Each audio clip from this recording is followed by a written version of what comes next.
We have video after video of this guy bragging about his grooming of adolescent girls. Leftists expect you to think like a lawyer or a professor about life, whereas life is not like that. Life is a very messy situation. They tried to steamroll Republicans, the American people, at every opportunity they had. But the moment that Trump was elected, suddenly Chuck Schumer and Nancy Pelosi are out there talking about how they really hope we can work together and that they hope that Republicans will not be vengeful. I mean, like the way Democrats were. If you are a Muslim, if you take the faith seriously, I recognize that most Muslims don't. If you take the Quran, the Hadith, and the life of Muhammad seriously, you are, by definition, an anti-Semite and a misogynist. Andrew Tate is both. What is the best idea the Democrats have?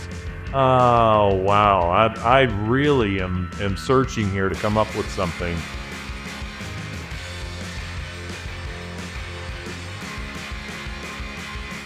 Welcome to another episode of WTF.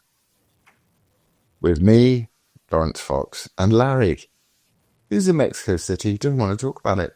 Doesn't want to talk about it. Doesn't want people to know why he's there, what he's doing. Starting to think he may be my CIA handler. But the chances are he's not. So, Larry, 5 days to go. Trump has just said that he's done a deal with the hostages. Is it a good deal? What's happening? I'm pretty excited about Trump being inaugurated. I am excited about the change. I'm excited to bring this international nightmare to an end. And to just add to all the good news, I just saw on Twitter that Michelle Obama is going to skip the inauguration. Frankly, I'm wounded. Why? I so wanted him to be there. I was about to say you were internalizing your own misogyny, but actually you're not. You're saying you wanted Big Mike to make the day, and Big Mike's not going to be there. He is not going to be there, and frankly, I'm just thrilled to bits. I'd be happy if not a single Democrat was there, frankly. But I think this is, Are they dead as a party? Are they dead? Are they what? Are they dead? I don't think that they're dead because they've got an awful lot of money behind them, and because they're made up largely of evil people, and evil people have to find somewhere to gather, right? Somewhere to direct their energies. And the Democrat Party is always there. It was there in 1860. It was there for the American. But they were cool then, weren't they? In 1860, they were like, let's get rid of slavery and all. They were like MAGA. No, not Democrat.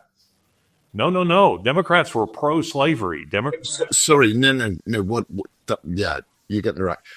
What I'm saying is that the Democrats were evil slave wanton keepers, and 800,000 Americans died as a result of their desire to keep their slaves.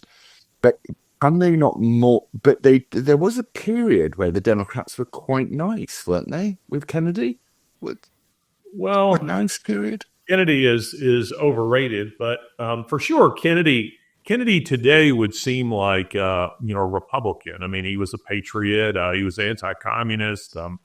He certainly was pro civil rights movement. And so today he would seem like a Republican. So yeah, there was a period of time where the Democrat Party didn't seem like they were pro-slavery, communists, the way they seem today, dick choppers. But it's relative. But the fact of the matter is, the national nightmare, the international nightmare, is coming to an end, and I am very, very excited about it. It's just too darn bad that Mike can't be there for the inauguration. But I can, though. I'm going to be there. Are you? I am. Really? I've been invited, and I'm going to be there. Who invited you? I got invited by someone in the team. So I'm going. I'll be on a plane to the States on Saturday. And hopefully I won't be sat just to the right and behind the Don.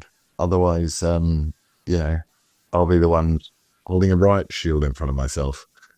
Because, okay, I don't want to make light of this because you can't make light of it. But do we think that they're going to try anything? Yeah, I mean, they will certainly make a strong effort, I think, to throw a wet blanket on the whole thing and to mischaracterize it in media. There's nobody there, and people are depressed, and this is the beginning of Hitler's reign of terror. I mean, that's the way it's going to be reported. But I think it's going to be pretty hard to dampen the spirits of the American people, and indeed of freedom-loving people like you around the world. There's definitely a sense of the fact that it's not going to work as well this time, which is why I sort of asked the question, are they finished? Because I'm trying to think about a single policy the Democrats have that any normal person would get on board with, that would go, yeah, no, I'm ready with that. So I was watching Pete Hegseth. It's really hard to say the word. Hegseth? Is that right? Hegseth. Pete Hegseth? Yes. Okay. Yeah. People who are watching us don't know that we're having some kind of technical issue. Your team says it's my fault. I say it's entirely your fault. You personally. It's you personally, but I have a hard time hearing what you were saying there. So Pete Hegseth is going through the process, which I think is amazing that America do this, by the way. I'm so impressed with America. That what they do is they go, right, this is my nominee for defense. Go question him. And, and everyone gets a chance to question him. Good, the people that like him, the people that don't like him. And it's a wonderful thing. We don't get that in England. We're just like, here's your new culture secretary. I'm like, that's a trans person in a wheelchair. Why would they be our culture secretary? So I think the American accountability thing is just fantastic. But what was interesting was I'm trying to go, is there a single idea the Democrats have? A single idea? And if there is, I want you to dig into your brain. I don't want you to be cynical about this. It's not enough of cynical Larry. I want you to be really upbeat about this. What is the best idea the Democrats have? Larry, wake up. I can't be cynical. No, I want you to good faith. Steelman it. Come on. Oh, wow. I really am searching here to come up with something. Come on. Well, it's certainly... Think of Fetterman. Think of your best Democrat. Think of like someone who is a Democrat still, but who is got some good things. Okay, well, in the absence of you being able to pick one, I'll pick one. You think of one. Bipartisanship, I would say, is a very democratic...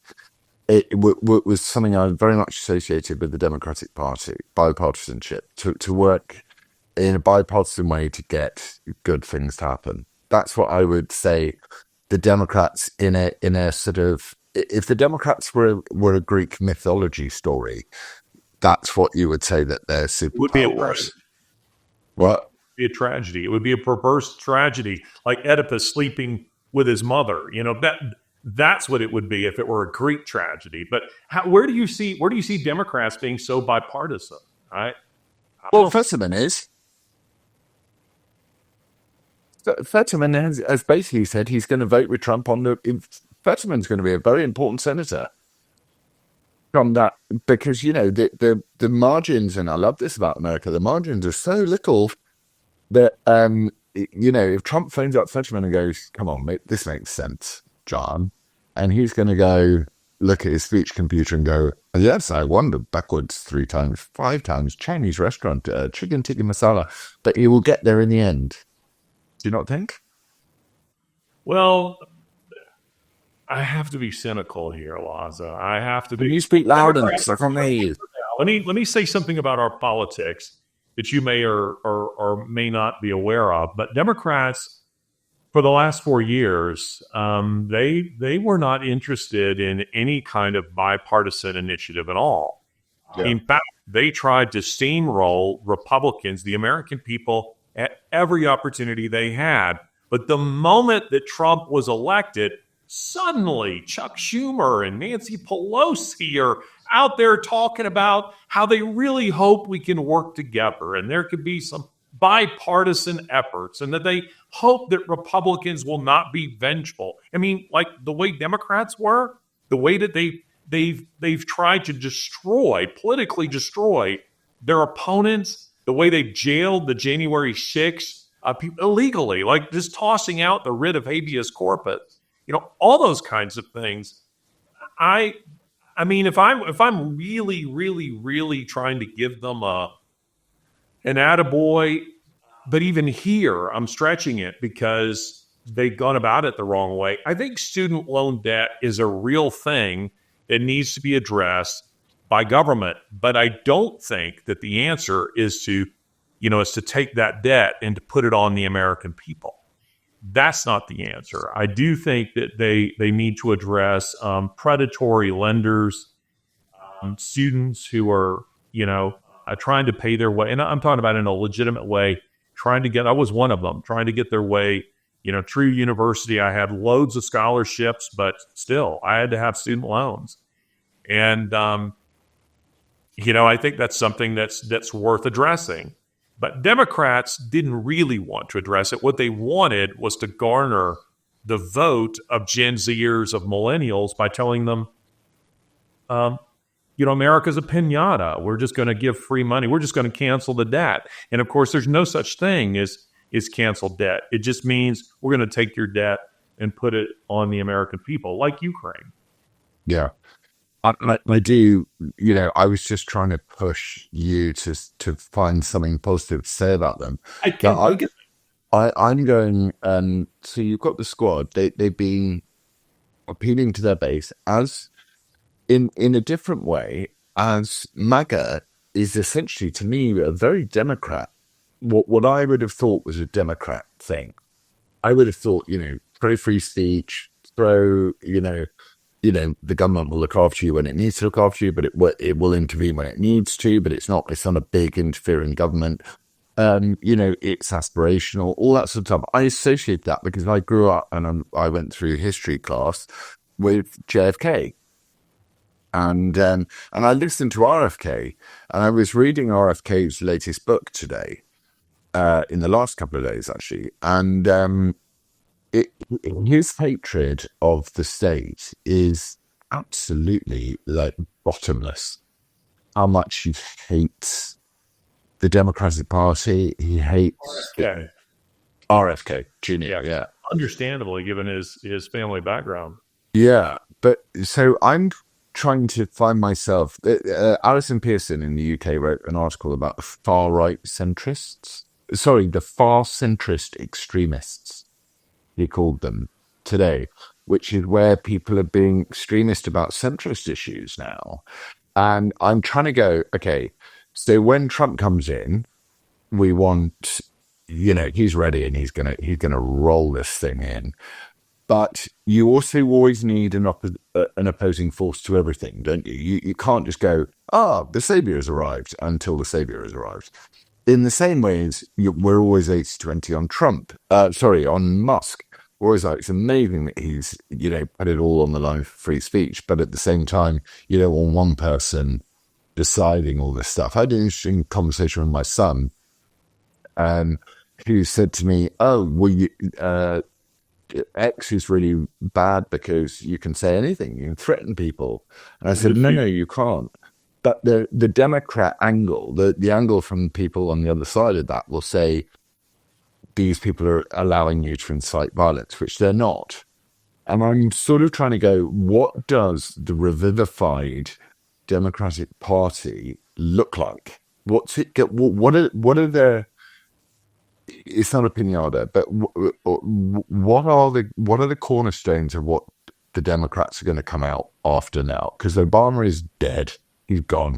Big Mike can't even bother to turn up because no one can find a codpiece that will fit him. But what what are the Democrats going to come out to bat with? Because everyone's got to come out to bat with. You've got one side, you've got another side. What are they going to come out to bat with? Well, what they should come out with and what they do come out with are probably two very different things. If I'm their strategist, and hence I have no moral foundation whatsoever, it's just about the acquisition of power. I would be saying, guys, the American people see us as extremely radical. And while that is our agenda deep down, we need to take that underground. We need to be less public about our penis chopping. We need to appeal to the American voter as not anti-American, but patriotic. We need to appeal to the American voter not as Marxist, but capitalist. We need to do what Trump has done better than Trump has done it. But of course, it's all a facade. It's just a means of acquiring power. So I listen. The Democrats have gone so far to the left that the American people were really left with very little option but to say enough is enough. If they had been able to field a candidate that could just walk and talk properly and could come off as someone who actually cared about the American people and who didn't hate his own country. But that's not Democrats. Democrats these days, they've been taken over by, for instance, like the Squad that you just mentioned, the radical element from within. And they have become, they're so insulated from real America, from red state America, that they just don't have any real idea of what's going on. I mean, I've seen a lot of your tweets. I can't see them all because you're way more active on Twitter than I am. But you've been going after, Starmer's government, in the sense that I get in just reading what you're saying, as it regards that, is that Starmer, like almost all these people who just so happens are all members of the WEF, the World Economic Forum, they've all been told to ignore their constituencies, that we don't care what polls say. We don't care what the newspapers say. We don't care what the British people, what the American people, the French people, the Dutch people, you name it.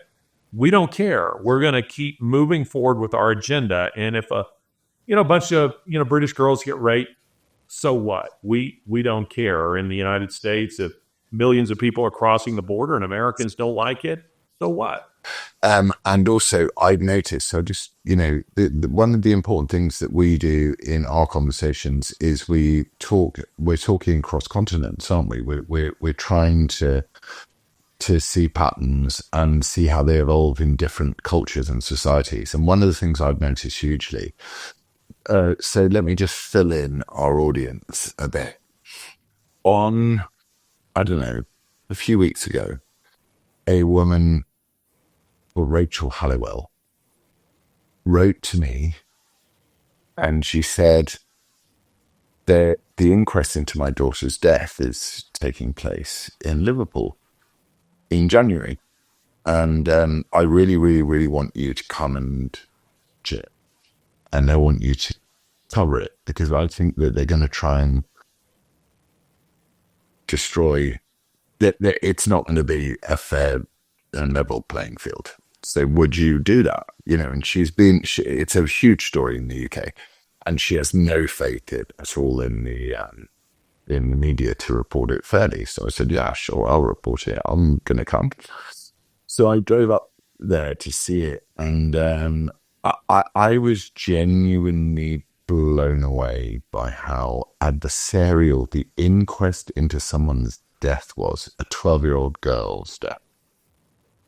I was absolutely astonished to think that a parent who's lost a child, who is then dragged into an inquest into her death, was essentially being smeared by so it's a coroner, but, in any other situation, it would be a judge. And straight away, I could see, so I've seen this stuff a million times, the way the establishment try and deal with stuff, and I can spot systems, I know how they work. And I sat in this this inquest, and I really could have punched someone, genuinely could have punched someone about how badly they were treating her mother, just in the way that she was being asked questions. It was all inference, no fact, no truth, just inference. Whenever a fact was raised and put on the table, it was someone would try and belittle it. But it's like, it's a fact. It's recorded on film. She's being beaten up. It's like, yeah, but how big was the bruise? And I got so annoyed by these people, and the British police arrived at the house where I was staying, and they knocked. And bear in mind, this woman is giving evidence against the British police. The following day, they turn up at 11:30 at night at her house, or 10:30, and they go, "Is everyone all right in the house? Is everything okay?" And you're like, "Why are you here? Why are you people here?" Did you record this? What? Did you record it? No. Yeah. I've recorded everything. Okay, Yeah. Everything is recorded. Did you put it on Twitter? No, we're making a full film about her death. Because that's the only way you can do it. You have to tell the whole story. You can't just. The thing about Twitter is it's fine to be angry on Twitter. I get it. I understand. I'm angry on Twitter all the time. But sometimes.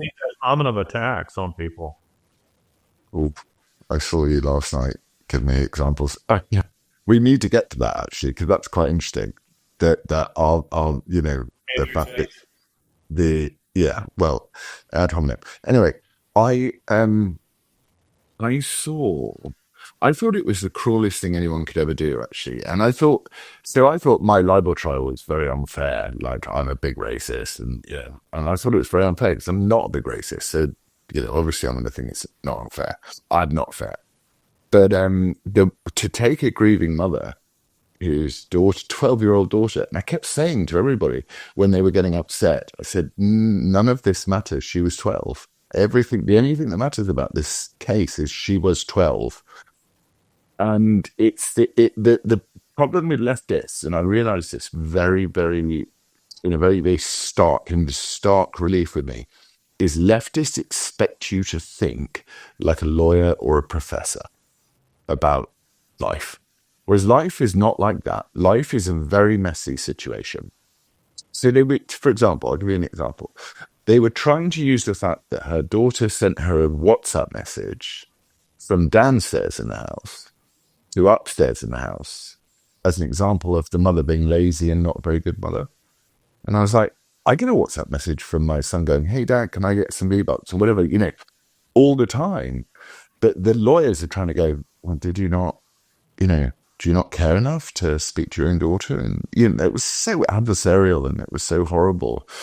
And we're going to tell this story, and it's going to make people's jaws drop, because I thought my libel trial was unfair. I thought it was unfair. I didn't think it was dealt with in an impartial way. And I heavily disagree with the outcome, which is now under appeal, which is fine. But this is the inquest into the death of a 12-year-old girl. And that, to me, is the driver of all of the things I do, because I just think you're a satanic fucking cult. That's what you are. And you don't care if like you were saying, if a few girls get raped, then, you can't make an omelette without breaking any eggs. And it was the same. It was like a woman who has had to drag herself up to try and stay level and try and deliver some evidence about her daughter. And I just thought, we'll break the internet with this, because it will finally be an example and an opportunity to people to go, do I listen to the BBC version of the inquest, or do I listen to the version of the person that was there, the woman who spoke? And I will be fair. I will do it fairly. I will ask a question, and I have asked her questions which are difficult, which she doesn't want to answer, but I'm asking her those questions. So we'll be fair. But I think that gives us a great hope towards the future. And I was minded to your point on ad hominem, because I thought this coroner is lazy. She's a lazy bitch. That's what she is. And she's taken a job in public service because she doesn't get paid enough money, but she wants her pension. And what she wants to do is come up with the easiest solution there is possible, where no feathers are overly ruffled, and no justice is done or seen to be done. And I really, every time she walked past, I just looked at her and said, "You're a disgrace to your office. You people are a disgrace to your office, and I pay for you. My tax dollars will, in my case, sterling, pay for you." Let's go on to Andrew Tate. Well, on ad hominem, I was just teasing you because you had brought up that issue, I don't know, a couple of episodes ago, and the morality, as it were, that's involved with ad hominem attacks. Again, for people who may not be aware of it, ad hominem, Latin phrase that simply means against the man. You attack the man versus, attacking the argument. And Laurence and I were talking about this, off of the show, texting back and forth a little bit on this. And, having done both chaired and been, an actual participant in a number of high-level academic debates, the question you're always asking is, do I attack the man or attack the argument? And I've never had reason in a formal debate, nor have I seen someone do it in a debate that I was chairing, to attack the man. You want to attack the argument. But I was saying to Laza that there are occasions where attacking the man or the woman, as the case may be, such as in this particular instance, is actually appropriate. I mean, where you're dealing with somebody who is so evil, so wicked, that their behavior is actually, part of the argument. It's part of the problem that you're seeking to address. So I was just simply teasing you about that, because we had been discussing that a little bit, and then I saw one of your tweets where you'd really gone after someone, and so I just slipped down there to comment. This is a hack, Laurence. What do you make of the very concerted criticism of Andrew Tate? Well, I'm in favor of it. I do not like Andrew Tate, and I think that Andrew Tate. Listen, there's a little history here. I did a podcast episode, an episode of Ideas Have Consequences, on Andrew Tate about a year ago. And I did because my youngest son, Zachary, your nephew, as it were, who will be, in Cairo, Zachary had told me that he was listening to Andrew Tate. In his generation, Gen Z, a lot of males in that generation who have rejected the milquetoast West, whether it's milquetoast Christianity or wokedom, they've just rejected it in a big way. They find themselves attracted to the anti-woke types, and sometimes those types are good, sometimes not. And Andrew Tate, if we were to play him on this show, I would say that listeners would agree with 80% of what he says. There are occasions, take for instance his interview with BBC, where he dismantles this interviewer. I'm rooting him on. I'm thinking, yes, I agree with everything that you are saying here. And that's part of the problem, is that Andrew Tate and a lot of the anti-woke types who are now sort of on the fringes of MAGA, and in some cases at the center of it, because they're being pulled in to the MAGA movement, and because they are extremely alarmed by the things that they're seeing happening in the Western world. They find themselves thinking that a guy like Andrew Tate is on their side. And I'm saying, hold on, the devil is in the details, because it's in that other 10%, other 20% of what he says that you don't want to sign up with this guy. He says he's a convert to Islam, which by definition, if you are a Muslim, I mean, if you take the faith seriously, I recognize that most Muslims don't. But if you take the Quran, the Hadith, and the life of Muhammad seriously, you are, by definition, an anti-Semite and a misogynist. And Andrew Tate is both. He has been accused of, and I think with substantial evidence, of trafficking girls.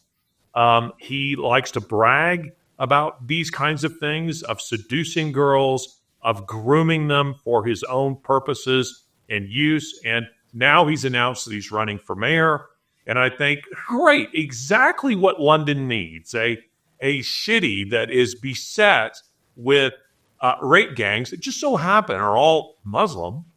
And now you have a misogynist pig, a Muslim misogynist pig who is running for mayor of that city. And I think that's exactly the last thing that they need. But I see so many young men in my country, probably in yours as well, who see this and see Andrew Tate, and because they don't know some of these other details, they look at Tate and they go, yeah, fantastic. I mean, we're all in favor of this guy. And I'm trying to warn people that, listen, to be a conservative, an authentic conservative, you have to be anti-woke. But not all woke people are conservatives. And some of them are alt-righters. And that's Andrew Tate, which I'd actually say is alt-left, but that's another conversation. I don't think there is such a thing as alt-right. They're on the left.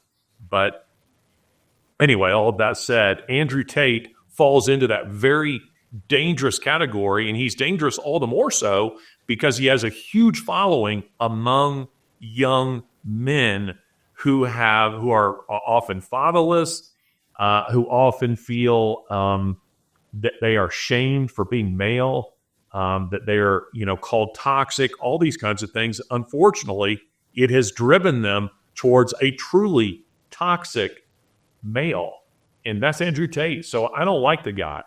Do you think he's trolling the system, the what he calls the Matrix? Do you think he genuinely is a Muslim, for example? Well, I think he thinks he's genuinely a Muslim. Friends of mine who are really in the know regarding those kinds of things and who are themselves, scholars as it relates to Islam and who are engaging Islamic scholars discussing those kinds of things. Muslims themselves, the real serious ones, don't see Andrew Tate as somebody who actually understands Islam. He doesn't get it.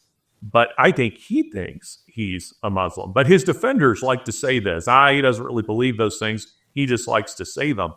Well, then he's a hypocrite. It just makes him all the more dangerous because it means he's saying a lot of things he doesn't actually truly believe. But the fact of the matter is, I mean, even if he is trolling the system in some respects, and undoubtedly he is, the fact of the matter remains, we have video after video after video of this guy bragging about his grooming of adolescent girls and of, seeing himself as, he takes these pictures where he's sitting on a yacht and he's shirtless and all padded up, and you have half-naked women, on either side of him, and he's sitting there with his big cigar. I just think you're a joke.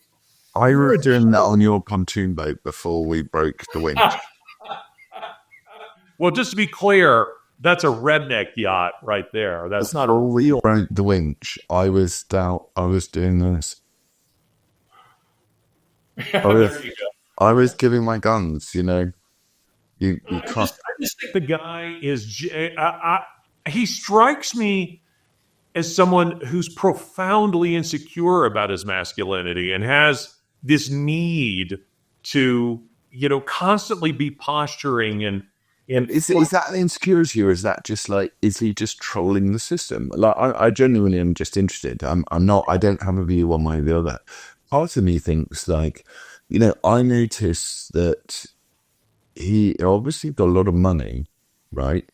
Yeah, sure. I don't know where he got his money from. I think he got his money from the early days of sex cameras, what they call cameras, where the girl had top off, which inherently is going to involve exploiting people and all of that sort of stuff, and is inherently wrong. So I get all of that, but his defense to that position, which I think is probably worth considering, is that he says it was literally page 3 or Playboy.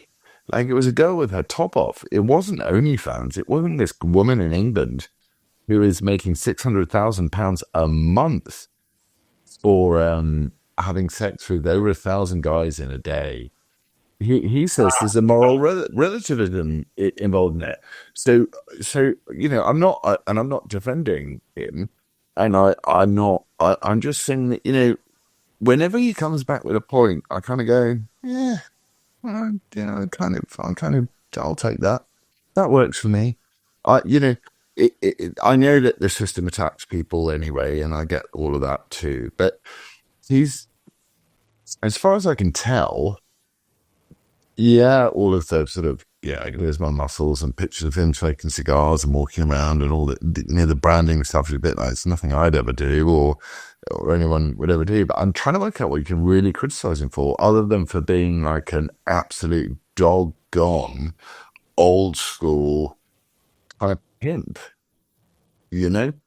I think that's And pretty substantial given what's going on with Muslim men and adolescent girls throughout the Western world. But then it's weird that he then will say these people are disgusting. And then if you look at the record, and and I hear this over and over and over again, and correct me if I'm wrong, but I hear it all the time, which is that in Muslim countries which are kind of sorted, they have a vague level of civilization to them, and the moral relativism is being practiced all the time, is that they have a handle on their terrorists. They lock them up or they cut their heads off, And it's actually England and places like England where we don't have a solid traditional cultural framework to work from, where we don't really know what we do with. So we basically, in this sort of, it's not racist, it's what it is. It's, sort of disparaging the ethnicist or whatever it is. We put all Muslims in the same bracket. And I think what Andrew Tate's trying to turn around and say is like, I am, and I think why he appeals to young men he doesn't appeal to me because I'm older and I have a sense of security about who I am, so it's not going to work on me. But to young guys, I think they find it funny, first and foremost. I don't think they're going like, I want to be Andrew Tate. I think they're going, oh, but it's great. There's someone saying it, though. Someone's actually saying all the stuff that upsets us and annoys us. Like, you're not going to be toxic masculinity, the way he kind of does it. And I'm not sure he's doing it for money, because I don't think you get paid for being that way.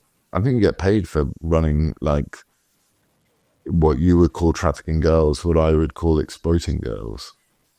And, however dark it got or is, his view is like, it's not that dark. It's not OnlyFans. It's not Pornhub. It's grainy pictures of girls with their tits out. I mean, at what point does one say that is worse than an organized gang of Muslim men raping, branding women on their near their private parts with their name, with M for Muhammad? This has happened. Inserting punks inside of it, like he's saying, this is nothing compared to that. And I'll save you from it. I will be the demagogue, the Muslim demagogue who will turn around and stop this happening in your country. And he's not going to get anywhere. It's not going to work. No one's going to take him seriously in that. I don't think he wants to run for mayor. I think he wants to run for prime minister. And I don't think he understands how that works either, because, good luck with the electoral commission. But I do think that we on our side of the argument have a problem with the baby in the bathwater, which is that someone like Andrew Tate's actually not really a big threat to anybody. He's just a character in a film of what's going on today. He's not influential in the way I don't think he's hugely influential. My sons have watched it and said, oh, I think he's quite cool. But I think they both get the fact that he's not a real, it's a performance. Well, what he's done with girls is more than a performance; it's a reality. And what's done with girls? For me, that cancels out any good he might be saying or anything that I might agree with him on. Frankly, I think there's a lot to suggest that Andrew Tate, in this phrase, is overused, in my opinion, but in this case, it might be legit. And I stress might be. I don't have any evidence of this, but that he might be controlled opposition, and that there are those who think that he's getting his money perhaps from Muslims with an agenda that are using him to promote Islam to promote, to try to give Muslims they want influencers too. And they're not stupid. They recognize an opportunity in Andrew Tate when they see it. And they recognize that he has a huge fan base with young men. I think he's a huge threat. Not so much to you or to me, as you say, I don't watch him. You don't watch him. I'm not seduced by his shtick, and you aren't either. But I think there are a lot of young men who maybe don't have the wisdom of Winston and Eugene, who look at him and go, oh, he's funny, but I don't buy into the other stuff.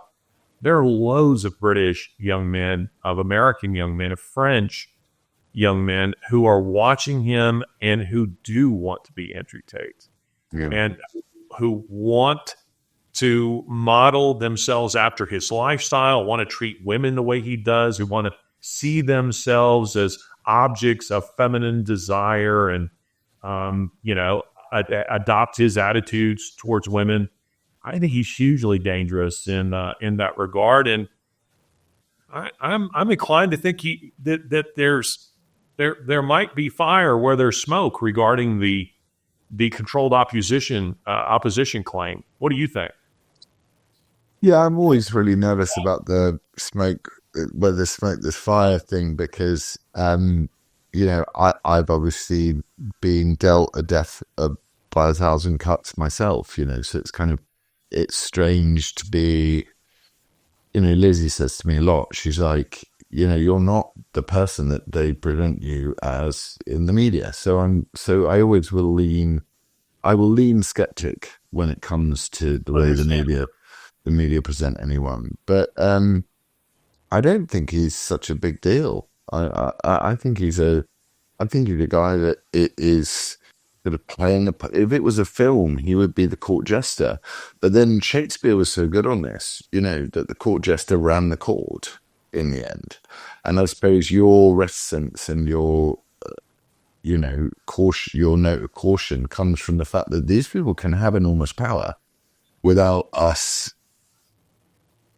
He has 10.5 million followers. Also, can I just tell our followers that the reason why Larry's hand is shaking is not because he's really waiting for his first drink of the day.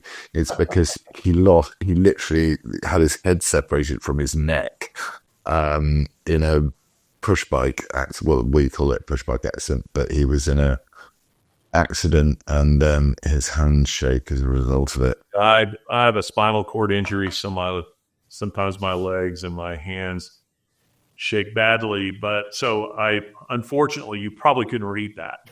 Right. So no, it looked like a scene from Saving Private Ryan, the opening scene. But 10.5 million followers. And I would bet that those are mostly young men. Oh yeah, I think they will be. You don't want to tell us why you're in Mexico City? Oh, I don't want to tell you. It's just not that interesting. I'm here for a couple of meetings. I have been fairly regularly following the immigration crisis on our own border, and almost all of the migrants coming from South America, they go through the choke points of the Darien Gap, that dangerous jungle, and they end up here in Mexico City, where they board La Bestia, the train, the freight train, where they get on the top of it and they ride it 600 miles to the north to the U.S. border. And so I thought I would take a gander at it one last time just before the inauguration to see what the effect is of Trump being elected and about to take office. And so I'm here just for a few days. Tomorrow night, I board a flight to Switzerland, where I will attend next week the World Economic Forum at Davos. And then from there, I head to Rome. And then from Rome, I go back to Switzerland again. And then I go to Cairo. And should be very, very interesting. I think at the World Economic Forum, I'm going to encounter a lot of panic. I think the globalists, last year, they were just, the last 2 years I've been, they were just so arrogant. They're just so pompous. But I think this time that they sense that their agenda is truly in peril. It's finished. Because it isn't just simply that a non-globalist government was elected. but an anti-globalist government was elected. Well, also there was this, and I think people underestimate it. And I know that they, and I spoke to someone today who's like, oh no, loads of people don't pay any attention to social media and stuff. And I'm like, yeah, but you cannot deny. And I was speaking to the oldest member of my team, who must be nearly 70. And I said, but you can't deny the American election was totally influenced, hugely influenced by social media.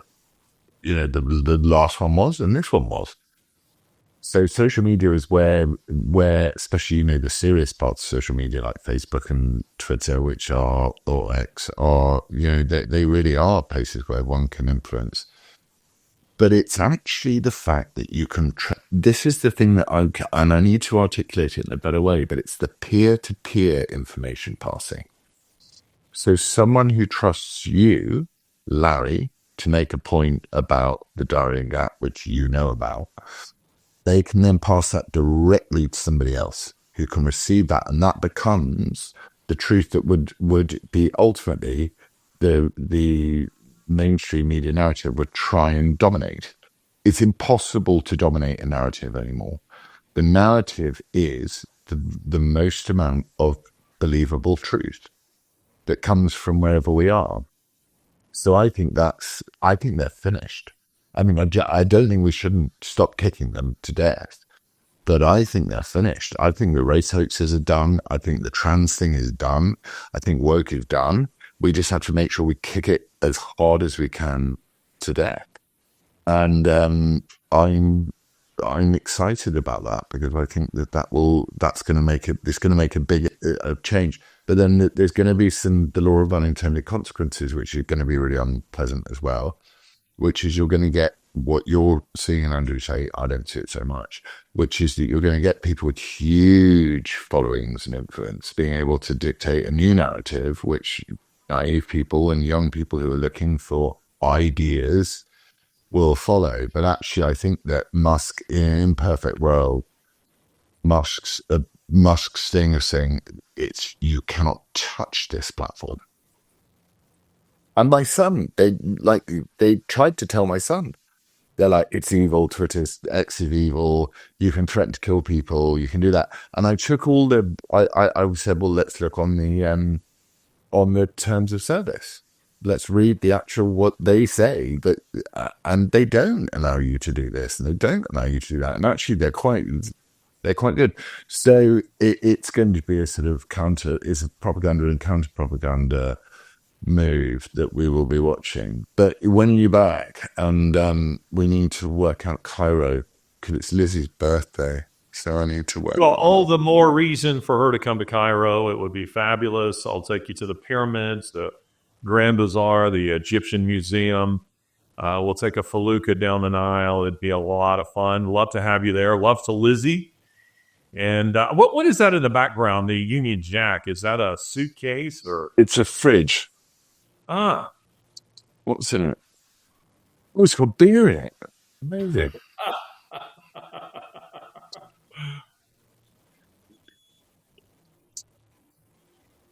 Got a beer in it.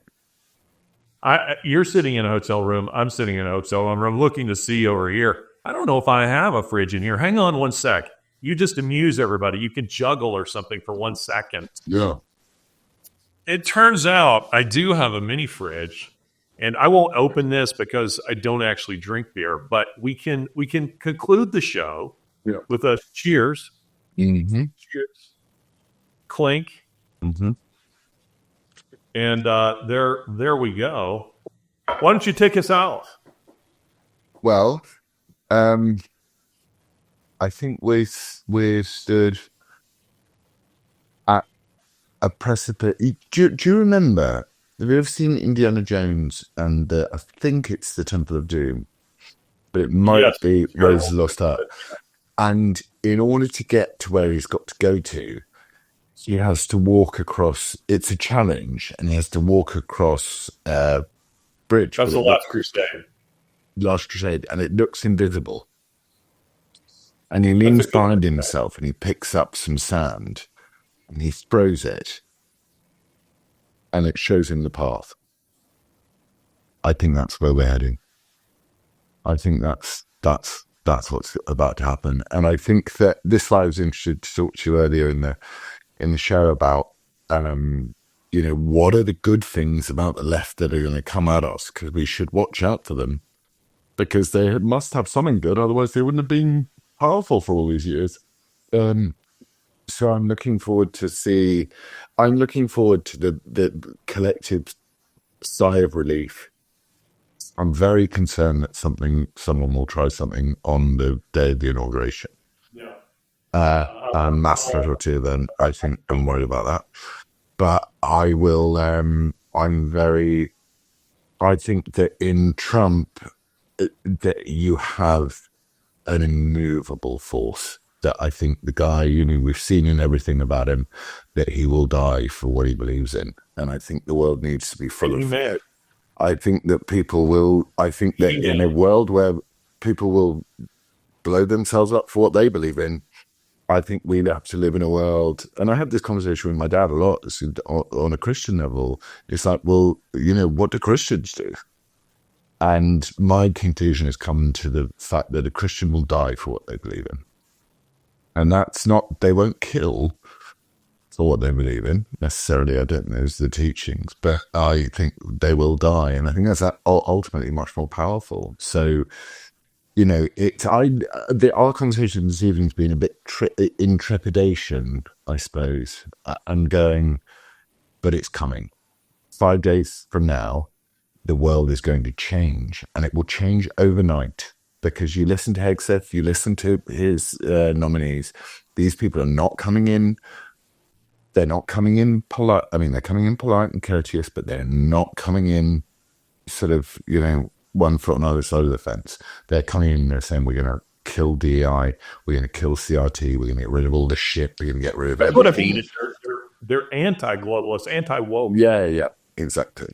So that's what's great, and I'm very excited about that. I feel very excited about that. And you're going to be on the stage at the inauguration. I'm going to be right up there. Yeah. Are you going to be the one holding the Bible? Yeah. No, I am the Bible. Someone's going to be holding me. Hand on your forehead. Someone's going to be holding me, and then they're going to be like, "Oh, nice, good Bible," and then he's going to go, "I swear on Laurence Fox to uphold the Constitution of the United States." That's what he's going to say. I mean, I didn't ask for this, Larry. It just happened. Well, that's fun. I'm excited for you. And by the way, are you able to tell us now? Last week you teased it, and you were going to call me later and tell me who it was, but you never did. Bear Grylls. Okay, Bear Grylls. He apologized to you, and why did he apologize to you? What did he do to you? He just beasted me around a bit when we were in the jungle. Yeah. And then, but I'm not going to lie, I was a bit disappointed I responded to him wisely, because, there's a little movement on the evangelical Christian side, which I don't like, which is, and Russell Brand has started saying it a little bit, which is, we've got to kind of look at the scriptures and present them in a way to people that they can understand. And I know, don't do that. Many people traveled across many fucking parts of Europe and died for the word. So we stick to the word. Even on an autistic level, I just have to stick to the word. I can deal with the word. I can't deal with reinterpretations of the word. I don't want the word softened. I don't want it hardened. I just want the word. And he, he's played a big part in, I think the reason he reached out to me was because I mocked him because he said that Jesus was a Palestinian in his Christmas message. And then Which is ridiculous. I put a meme out saying, "Are you a Palestinian?" So it's some guys sitting on a rock, together in Jesus costumes. And one of them goes, "Are you a Palestinian, Jesus?" And Jesus turned around and goes, "A what?" So I think he reached out because I attacked him. And then, so he then wrote to me to ask for forgiveness. And then I forgave him because, of course, I didn't need to forgive him. I'd forgotten about it, really. And then he asked a series of questions, and I answered all of them. And mainly, the main thing I was trying to say to him was, I wonder why you're wanting to speak to me. I'm really grateful you are, but I wonder why you are. And then his response was not what I was expecting, his response was, you should go back to acting. And I'm like, my response to him was, sort me out then. Call some of your friends, tell them I'm a good guy, whatever it takes. If you want me to go back to acting, if that's where I'm best suited, you know a lot of people. Why don't you call them? That was maybe not the best response, but I didn't do it in that way. I was just trying to be gracious, and the thing is, I'm very gracious in letter form to someone I respect. I will think about what I say and I will write it down carefully. In Twitter form, I don't want it. I want people to. I want it to hurt. I want it to get right to the No, ad hominem. part of the problem, and I don't know. We'll see. I think he needed to let go of something. And then I saw Russell Brand today going, "We got to reinterpret the scriptures," and I went, "No, you fucking That don't." was just ridiculous. Oh no, no, you fucking What don't. happens with these guys, these new converts? It's exactly what's happened with Jordan Peterson. So now he writes a book about, of course, Jordan on that. I think Jordan is withdrawn on that position almost entirely. Say that again. I think Jordan has pulled back from that almost entirely. I really do. I really have noticed the fact that he's not pushing his book. He's not pushing this. He's really not. There's not, like, I follow Jordan. He follows me, and I exchange with him on that. But I don't think, and he's been in touch about the stuff that I'm working with, in terms of what's going on, and he wants to help. And I think, and I could be wrong, but I think I'm probably not, I think he's turned around and gone, you know what? We're all called to do something different. And maybe my calling wasn't to become a theologian, to break down the Bible. Maybe my calling was to talk about the cancellation of people's lives and the destruction that causes and order and chaos. The anti-woke critic, he's good.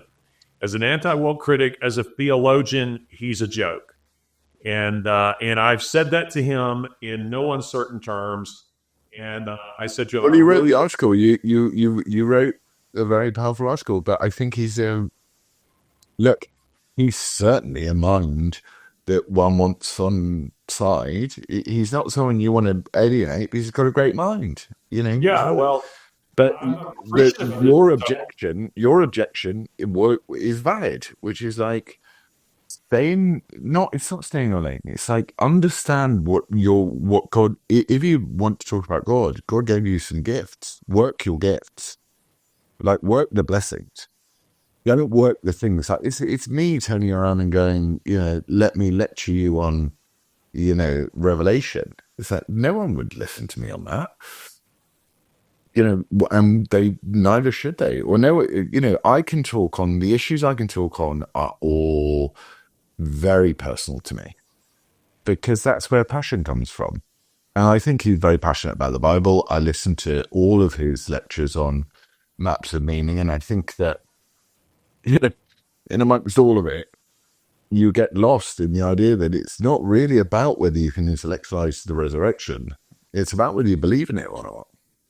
Well, I think that as it relates to a couple of things that you said. First of all,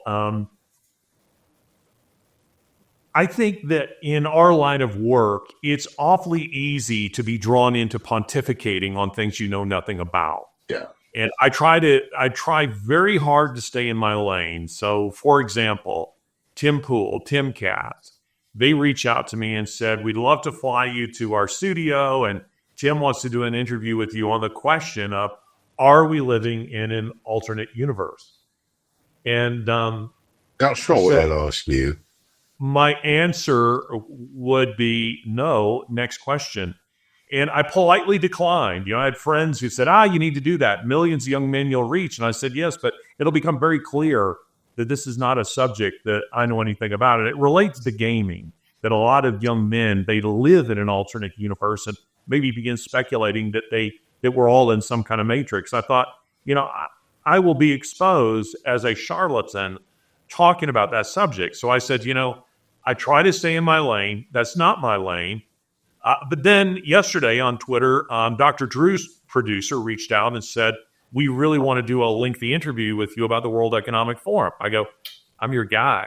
Still there. I'm your guy for that. And I think I appreciate the fact that you try, as I do. And this is hard. People watching us, listening to us, maybe don't know this, but brand building, in the age of social media, it's all about brand building, is about being on social media all the time. And immediately the wildfires in California, you got to get your opinion out there. The inauguration, got to get your opinion out there. Whatever's happening, a nominee, got to get your opinion out there. And I try to go, in fact, yesterday I was asking it's true. Pardon me? I don't think that's true. I think I genuinely think that's the opposite of the truth. I think that the minute they invented the 24-hour news cycle, they destroyed the news, right? So we used to turn on the news and it was once a day. And it was like, this is happening. But I think with social media, I think social media exists to attack the cultural norm. So what you should do is, if someone says something that's a lie, then go after the lie. But don't go, this is my opinion on the grooming gangs, this is my opinion on this is my opinion on that. It's like, find where the bullshit is and attack it. But I had no view. They call the Chancellor of the Exchequer in the UK Rachel from accounts. They do it to say, because she's unqualified. And I just go, no, that's not the way to deal with it. The way to deal with it is to attack the lie with everything you've got, but don't attack the issue. Because the issue is unimportant. It will change and modify by the day. So that's why I don't believe there's a political solution to this problem. I don't think, other than Trump, other than someone being brave and standing up and going, I will deal with this, I can't engage politically. I'm just bored by these fucking people. Well, let's end on a very hopeful note. And you got a meeting to get to. I've got a meeting to get to. I've got a dinner to get to with my favorite person in the world. No, I want to go back to Bear Grylls and him saying, you should, go back to acting. I don't think you should abandon what you're doing, but I do know that you love acting and that was taken from you. I don't love it. I'm good at it. It's different. Yeah, well, you are good at it. You are good, and privately you're good and highly entertaining. As well as it relates to those kinds of things. But Bear Grylls saying that, a topic I've wanted to bring up, and maybe this is for the next episode, the last few times, I just haven't been successful in really getting it in because we find so much to talk about. I'm wondering, you're talking about, Indiana Jones throwing the sand, across and discovering that bridge there. If part of what that bridge is and the destruction of the woke movement won't be the decancellation of people like you, and to some extent somebody like me. I had a multi-book deal with HarperCollins.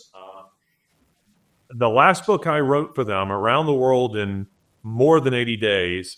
I mean, get this: you're paid, but you're signed to write the book. They paid you not to print the book. That's an aberration in nature. It's an aberration. I know, but your time, both of our times. I think the way we end is this: we're coming back, right? And hopefully we will have the support of those that really want it really to come back. And we won't have the Nigel Farages who pretend they want it to come back, and the fake people, and we will have the real deal. And I pray every day that I will have purpose, because I don't have purpose. It's very difficult to invent shit to do when you don't have a job. I mean, I have a job. I go to the inquest. I cover the story of the world. But it's not my passion. It is my passion. It's my passion. Human suffering is a passion. But I'd much rather just be paid 400 times the money and pretend to be upset. You know what I mean? Rather than be paid like none of the money and then actually be upset. Well, looking forward to the decancellation movement, which I think is coming. I think It is. there was a British TV show that Lori and I were just watching. It was called The Hour. Have you seen this? No, I don't want to touch it. The Hours. Oh, The Hours about Virginia Woolf. No. It's called The Hour, singular. Right. It's set in the 1950s, and it's about a British news show called The Hour. And it has a number of actors that I recognize. I don't know their names, but it's a British TV show. Very stylish, interesting. Anyway, we both watched and we said, the main guy here who plays Q in the Daniel Craig James Bond movie. Yeah, Ben Whishaw, yeah. We thought he's so not believable in this role. Lawrence should be in this role. I know. I really would love someone to give me a fucking acting job. I'm really good at acting. Like, I'm actually good at it. Go and watch a little bit of it. No, I can't. It makes me sad. I can't watch it. I can't watch something I can't do. It makes me sad. But I think that's also a negative shit thing that I need to deal with too. That it makes me too sad. Hero, we'll do like an impromptu skit or something at the pyramids, which will feel kind of like, Inspector Willis or, Gosford Park or something like that. I think we're going to be, at the moment, because I'll talk to you privately offline, but everything's a bit at the moment. So I think it might be Thursday to Tuesday we can do. But I mean, it's just... Whatever you do will be great. All right. I love you. And we want her there. Take care. And thank you to the team. Thank you, Lacey. Thank you, Lacey. This has been another episode of WTF. And last week's was very kind of, I would call it like a flower garden of ideas. And this week I would call like a garden maintenance episode at WTF. And I like that. I think sometimes you got to do some weeding. And I think we did it this week. I love you. And thank you all for watching. And we're blessed by you. And have a heavenly inauguration. And I'll be on the phone to you when I'm there. I look forward to getting some pictures, hearing about it. Take care. Love you, brother.